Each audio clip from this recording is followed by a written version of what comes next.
Gure apostua beti izan da Eibar seguru bat edukitzea, horretarako uste dugu udaltzainek eduki behar dela erraminta berrixak, eta gero eduki behar dugu ingurumenari begira be, zero emisioko kotxeak diala, berriztutak, posiade berrizak dakatenak, eta uste dugu gure apostua mantenduz baliozkoak izango diala beraien egunerokoan.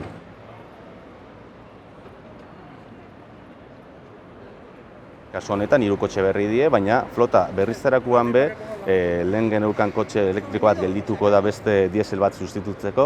Eta nik uste dut azkenean eredu aldaketa bat dakagula, eta eredu aldaketa horretan mugikortasunari begira, kontutan eduki behar dugula ze posibilitate dauzen geroz eta gehiago merkatun, eta horren arabera ze egin dezakegu udalan aldetik tren hori harrapatzeko. Ikusi beharko genute beste flotan zer beharrak dauzen, ikusten dugu be motorra elektrikoa da geneukala urte batzuk erositakoa, eta urratsak emango die alde horietatik, eta zehose berriztu behar baldin bada kontutan edukiko dugu ze alternatiba ditugun merkatun.